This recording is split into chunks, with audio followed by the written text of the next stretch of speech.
नमस्ते दोस्तों और प्यारे बच्चों, ढेर सारा प्यार। और चैनल पर नए आए हैं तो चैनल को सब्सक्राइब कर लीजिए और नोटिफिकेशन बेल ऑन कर लीजिए ताकि मेरे जो है आपको सारे वीडियोस डेली मिलते रहें। क्योंकि मेरी कक्षाएं जो है नित्य चलती हैं, 3 दिन संस्कृत की और 3 दिन हिंदी की संस्कृत कक्षाएं चलती हैं। तो और एक दिन जो रविवार होता है उस दिन जो पाठ्य पुस्तक है विभिन्न विद्यालयों की, मेरे पास अभी जयपुरिया की है और केंद्रीय विद्यालय की कक्षा 6 की किताबें हैं जिनको कि मैं एक एक करके पढ़ा रही हूँ। तो रविवार का दिन उन पाठ्य पुस्तकों के लिए है। आगे कुछ और अगर कोई अपनी जो है अभिलाषा रखता है तो मैं उसके अनुसार संडे का दिन उसके अनुसार मैं वीडियोस बनाऊंगी। लेकिन अभी क्या है, 3 दिन हमारी हिंदी और 3 दिन संस्कृत चलती है। आप सबको कन्फ्यूजन ना हो, आप सबको संशय ना हो, इसलिए हमारे जो थंबनेल बने हुए होते हैं उसके ऊपर लिखा रहता है संस्कृत की कक्षा और हिंदी की कक्षा। जब भी आप हमारा चैनल आर्या की पाठशाला देखेंगे तो आप आर्या की पाठशाला में हिंदी की कक्षा अलग से है और संस्कृत की कक्षा अलग से थंबनेल लगे हुए हैं। और जिनमें आप कंफ्यूज हो जाते हैं, अगर मान लीजिए हिंदी और संस्कृत दोनों पे लिखा हो सकता है तो उनमें आप जा कर के वहाँ पर मैंने सारे लिंक दे रखे हैं संस्कृत की सारी कक्षाओं के। तो आप वहाँ पर जा कर के आप अपनी सारी जो क्वेरीज़ हैं, आपके जो भी प्रश्न हैं, वहाँ जा कर के आप देख सकते हैं और उन वीडियो से आप अपनी जानकारी ले सकते हैं। इसके साथ साथ मेरी जो है ये मेरा प्रयास ये है कि जो प्राइमरी से बच्चे हैं, जो कक्षा 6 से जहाँ से उनकी संस्कृत शुरू हो जाती है और हिंदी जहाँ से शुरू हो जाती है, उन सभी बच्चों को प्राइमरी से लेकर के जो बच्चे कंपटीशन के लिए तैयारी कर रहे हैं उन सब तक वो हमारी कक्षाएं जो हैं उनके लिए लाभदायक हो, इतना मेरा प्रयास है। और मैं उन सब के लिए ये प्रयास कर रही हूँ। संभवतः अभी जो कॉम्पिटिटिव क्लासेस कर रहे हैं, कॉम्पिटिटिव एग्ज़ाम की तैयारी कर रहे हैं, संभवतः अभी हमारी कक्षाएं उनके लिए लाभदायक ना हो, आगे चल कर के ज़रूर से होंगी।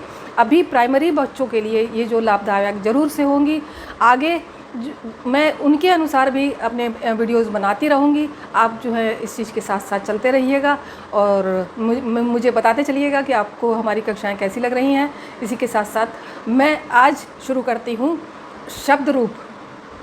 शब्द रूप जो मैंने पिछले एपिसोड में बताया था कि शब्द रूप जो होते हैं वे हमारे कर्ता के रूप होते हैं, जो काम का करने वाला होता है। मैंने इससे पहले वाले वीडियो में आपको बताया था धातुएं और कारक, कारक के साथ विभक्ति बताई थी, विभक्ति के साथ उनके विभक्ति के चिन्ह बताए थे, विभक्तियाँ क्या होती हैं आपको बताई थी, और उसके साथ साथ मैंने कारक के चिन्ह बताए थे।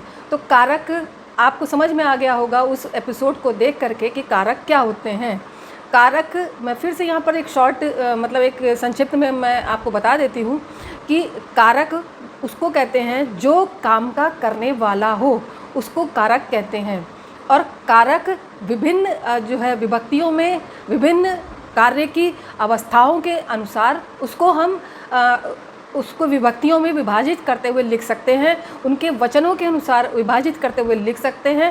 वे सारी चीज़ें आप जब शब्द रूप सीख लेंगे तब आपको समझ में आएगा कि हम किस प्रकार से अपनी विभक्तियाँ, कारक और धातुएं इस्तेमाल कर सकते हैं। तो हम चलते हैं, आज शब्द रूप सीखते हैं। एक शब्द देती हूँ अकारांत पुल्लिंग। अकारांत में मैं आपको बताना चाहूँगी कि अकारांत शब्द वे होते हैं जिन शब्दों को बोलते समय अंत में अ की उच्चारण होती है। उच्चारण पहले आपको ध्यान में रखना पड़ेगा, उच्चारण किस प्रकार किया जाए।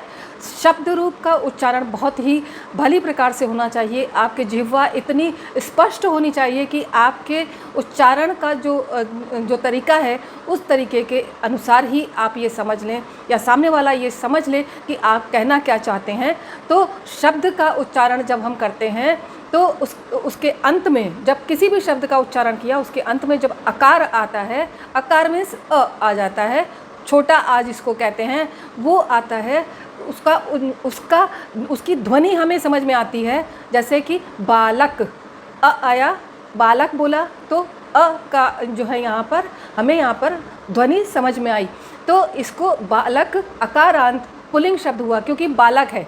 बालक पुल्लिंग शब्द हुआ क्योंकि इससे पुरुष होने का बोध हो रहा है। राम, तो राम के साथ भी अकारांत पुल्लिंग शब्द होगा। क्यों कि इसके भी अंत में अकारांत शब्द है, ये अकार आ शब्द आ रहा है, तो इसको भी हम अकारांत में ही रखेंगे। सोहन, मोहन, कृष्ण, इस तरीके के जितने भी शब्द हैं जो पुल्लिंग शब्द हैं जिनसे पुरुष के होने का बोध हो रहा हो और शब्द के अंत में उच्चारण के समय अ आ रहा हो, वे अकारांत पुल्लिंग शब्द कहलाते हैं।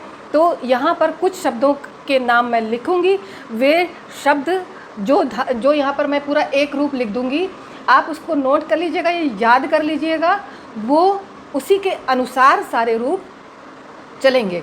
तो जितने मैं यहाँ पर शब्दों के नाम लिखती हूँ, उसके अलावा भी आप जब भी पढ़िएगा, पुस्तक अपनी पढ़ेंगे तो उसमें भी अकारांत पुल्लिंग शब्द लिखा हुआ होता है। संभवतः अब मैं ये कह सकती हूँ कि आपको अकारांत पुल्लिंग शब्द क्या होता है ये समझ में आ गया होगा। अभी मैं यहाँ पर बालक के रूप को लिखने जा रही हूँ और उससे मिलते जुलते कुछ शब्द यहाँ पे लिखूँगी जो अकारांत पुल्लिंग शब्द होंगे। तो उच्चारण के अनुसार आप देखिएगा, इसके लिए आपको अपना उच्चारण बहुत ही स्पष्ट रखना पड़ेगा, बहुत ही अपने उच्चारण के प्रति, अपनी वर्तनी के प्रति बहुत ही सावधान रहना पड़ेगा। तो जब तक आप छोटे बच्चों से ये जो है ये छोटे बच्चों से ये प्रयास नहीं करवाते, तब तक कि वो बढ़ते गलतियां करते चले जाते हैं और हमेशा उनके शब्द गलत ही निकलते हैं। तो बड़े जो उनको पढ़ा रहे हैं वे अपना उच्चारण सही करें, उसके साथ साथ वे छोटे बच्चों का उच्चारण भी सही करवाएं, तो ज़रूर से ज़रूर वे बच्चे सीख पाएंगे। क्योंकि बच्चे नई पौध होते हैं, आप चाहे जैसे भी उनको जहाँ भी लगा देंगे वो उस तरीके से अपने आप को ढाल लेते हैं। तो आइए हम शुरू करते हैं। यहाँ पर बालक शब्द के रूप लिखने जा रहे हैं। उसके साथ साथ मैं नीचे कुछ शब्दों को भी बता देती हूँ जो कि आप उसी के अनुसार याद कर सकते हैं। चलिए,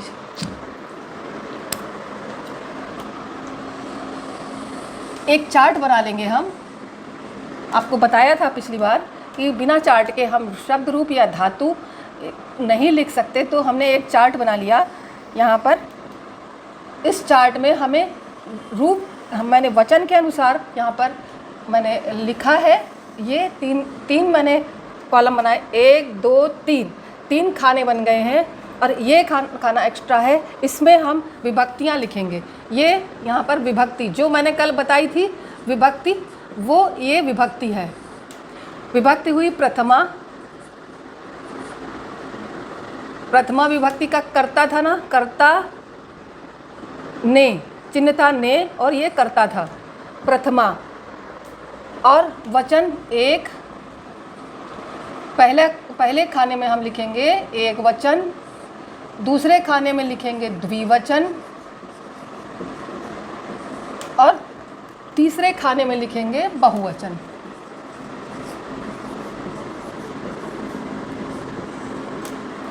प्रथमा विभक्ति बालक हुआ, बालक। प्रथमा विभक्ति में चूंकि संस्कृत में लिखेंगे यहाँ विसर्ग लग जाता है। अकारांत पुल्लिंग शब्द में विसर्ग लग जाएगा तो हो जाएगा बालकः। द्विवचन में बालकौ।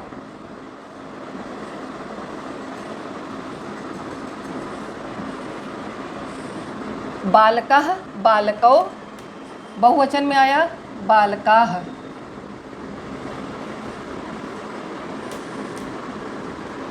यहाँ विसर्ग। उच्चारण पर ध्यान दीजिएगा, उच्चारण पर बहुत ज़्यादा ध्यान देने की ज़रूरत है। अगर इन शब्दों में आप बोलते समय उच्चारण का ध्यान नहीं रखेंगे तो आप हमेशा गलतियां करेंगे।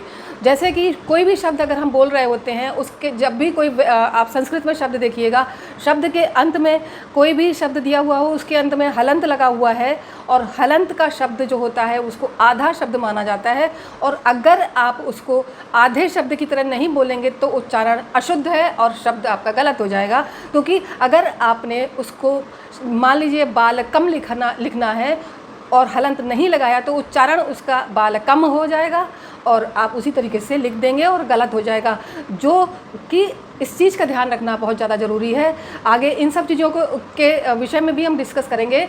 इसके विषय में आपको और अधिक जो है विस्तृत रूप से जानकारी देंगे। लेकिन अभी आपको यहाँ पर ये समझ लेना है, जो विसर्ग से शुरुआत हुई है बालकः, ये विसर्ग दिया हुआ है। अह जो अह जो स्वरों के विषय में हम हिंदी में आपको कक्षा में बता रहे थे, वो अह का जो विसर्ग था, विसर्ग का चिन्ह था, वो हमारे बालक में, बालक शब्द के साथ में जुड़ गया और बालकः हो जाता है। बालको, बालकाः, ये हुई आपकी प्रथमा विभक्ति। एक बालक बालकः, द्विवचन दो बालक बालको, बहुवचन बालकाः। इसके बाद आती है द्वितीया।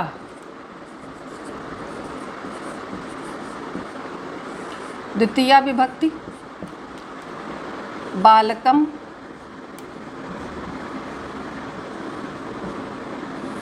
अब यहाँ पे देखिए हलंत लगा हुआ है।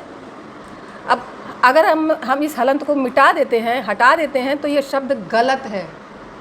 इसको गलत शब्द कहेंगे, संस्कृत में इसको अशुद्ध गलत कहा जाएगा। यहाँ पर हलंत होना जरूरी है क्योंकि उसका उच्चारण है बालकम, आधा शब्द का उच्चारण हो रहा है, इसलिए हमें शब्द जो वर्ण दिया हुआ है उस वर्ण में हमें हलंत लगाना जरूरी है, क्योंकि ये संस्कृत का शब्द है। संस्कृत के शब्दों में जब हम जो हलंत वाले शब्द होते हैं, इनके साथ यदि कोई दूसरा वर्ण जुड़ जाता है तो उसका आधा जो शब्द होता है उसका ऊपर अनुस्वार, अनुनासिक लग जाता है। तो इसको हमें यहाँ पर ध्यान रखना पड़ेगा कि आधा यहाँ पर हलंत लगना, विसर्ग कहाँ लगना, हलंत कहाँ लगना है। ये सारी चीज़ें आपको याद करते समय, जब शब्द रूप आप याद करेंगे तो आपको अच्छी तरीके से समझ में आ जाएगा। आप इसको ध्यान से समझिएगा। तो यहाँ पर हलंत लगाना ज़रूरी है। बालकम, बालकम, बालकौ, बालकान।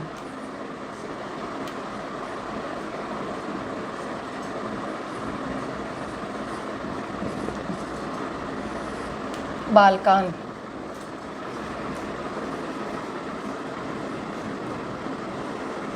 अब यहाँ पर भी हलंत है, इसका भी उच्चारण आधा आधा माना जाएगा। बालकान, बालकान नहीं होगा, बालकान। यहाँ पे बाल कम नहीं होगा, बालकम। इस तरीके से आप समझें तो आप उच्चारण में कभी अशुद्धियाँ नहीं करेंगे। अब तृतीया लिखते समय भी त में देखिए वो जो मैंने री वाली जो मात्रा बताई थी वो यहाँ पे लगेगी। बहुत से लोग गलतियाँ करते हैं, तृतीया में तृतीया लिखनी है, ये वाली री वाली मात्रा लगानी होती है, तो तृतीया बनेगा।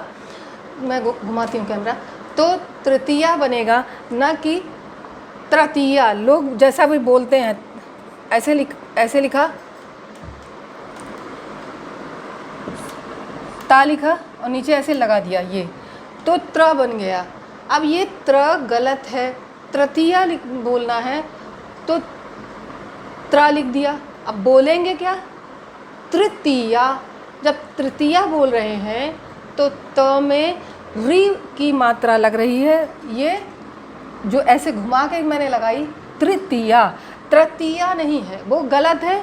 इस चीज़ का उच्चारण करते समय ध्यान रखें।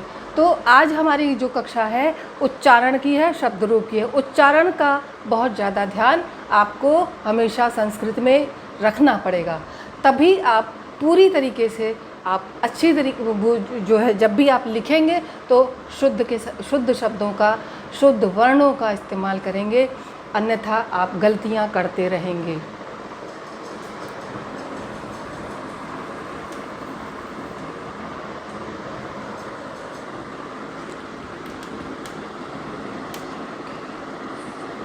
तृतीया में था बालकैः, बालकैः, बालकाभ्याम,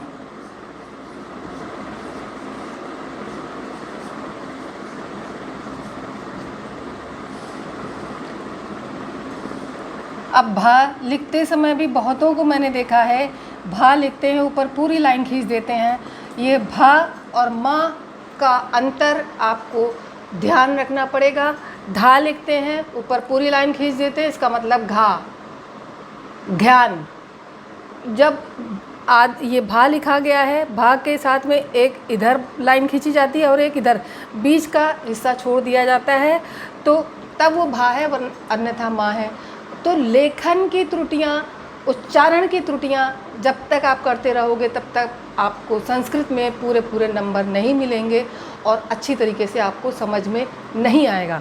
तो आते हैं बालकैः, बालकाभ्याम, बालकेभ्यः।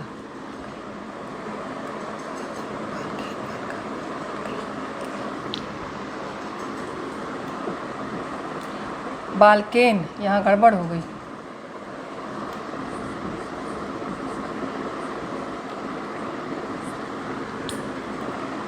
बालकई,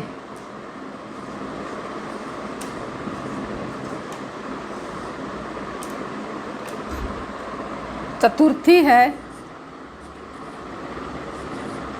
चतुर्थी में जैसा तृतीया में मैंने बताया था, तृतीया विभक्ति में जो कारक के अनुसार था, कर्ता ने प्रथम था, कर्म को था, द्वितीया था, तृतीया में से, साथ से और द्वारा, और चतुर्थी में था के लिए। चतुर्थी विभक्ति में था के लिए, ये के लिए था, ये से या द्वारा था, ये था को, कर्म को। अब चतुर्थी बालकाय,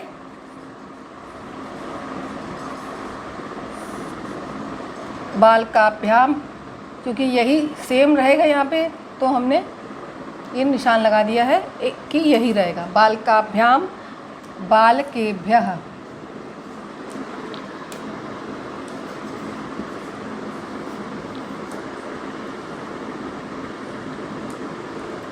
बालकेभ्यः। अब पंचमी विभक्ति आती है। पंचमी में भी उसकी चिन्ह था, कर्ता का जो कारक का जो चिन्ह था, से या अलग होने के लिए, अलग होने के लिए। अब आएगा इसका बालकात,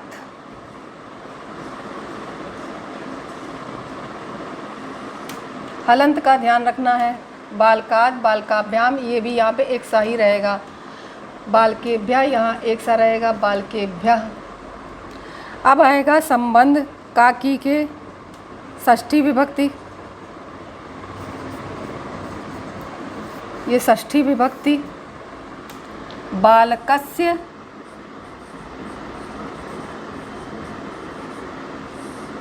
बालकयोः,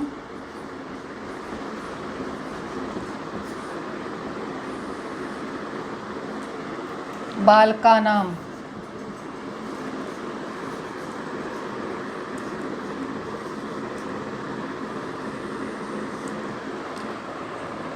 षष्ठी विभक्ति का था का की के, बालकस्य, बालकयोः, बालकानां। पीछे करते हैं, थोड़ा सा दिख नहीं रहा होगा आप लोगों को।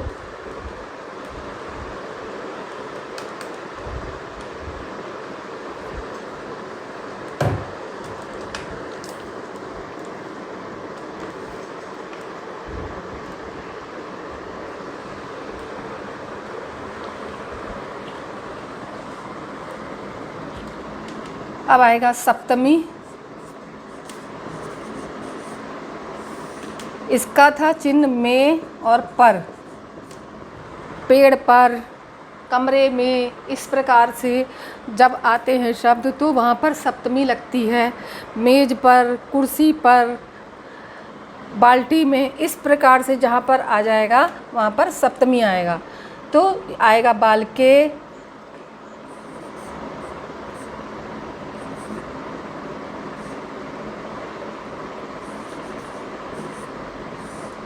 बालकयोः, बालकेषु।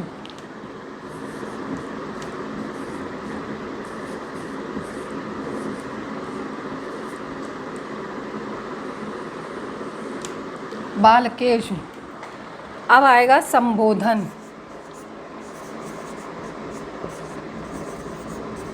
संबोधन विभक्ति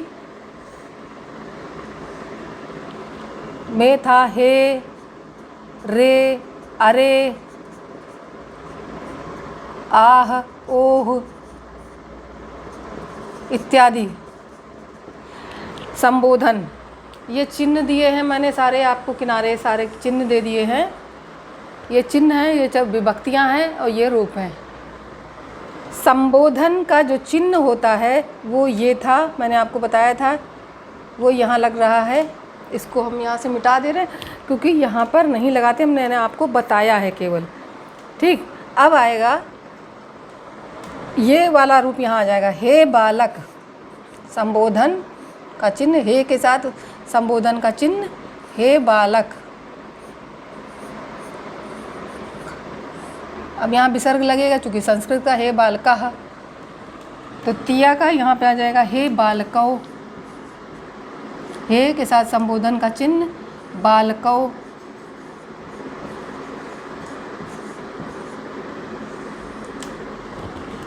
और हे बालकाः, संबोधन का चिन्ह और बालकाः।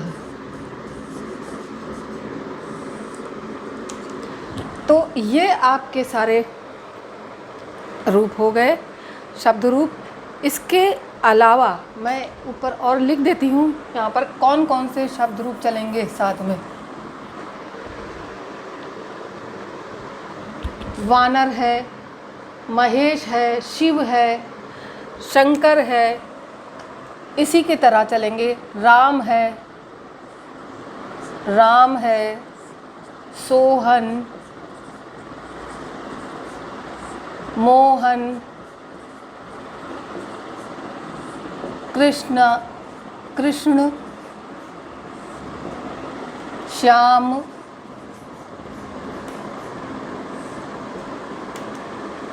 वानर,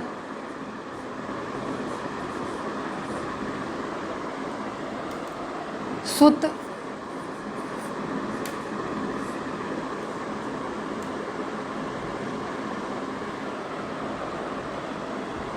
शिव, शंकर। अकारांत पुल्लिंग शब्द इनको कहते हैं, अकारांत पुल्लिंग शब्द। तो इनको ही नहीं, इसके अलावा जितने भी शब्दों के अंत में अ आता है, राम अ आया, सोहन अ आया, यहाँ पर मोहन, कृष्ण, श्याम, वानर, सुत, शिव, शंकर, इस तरीके से जितने भी शब्द आपके सामने होंगे अकारांत पुल्लिंग शब्द कहलाएंगे। और इन सब के रूप इसी तरीके से चलेंगे। यहाँ पे जैसे बालक, बालको, बालका दिया, रामः, रामौ, रामाः, रामम, रामौ, रामान, रामेन, रामाभ्याम, रामैः, रामाय, रामाभ्याम, रामेभ्यः, रामात्, रामाभ्याम, रामेभ्यः, रामस्य, रामयोः, रामानां, रामे, रामयोः, रामेषु, हे रामः, हे रामौ, हे रामाः। तो ये जो है रूप, शब्द रूप, आशा करती हूँ आप सबको क्लियर हो गए होंगे। और कुछ भी इनमें नहीं समझ में आने की स्थिति में आप पूरी तरीके से देख लीजिए।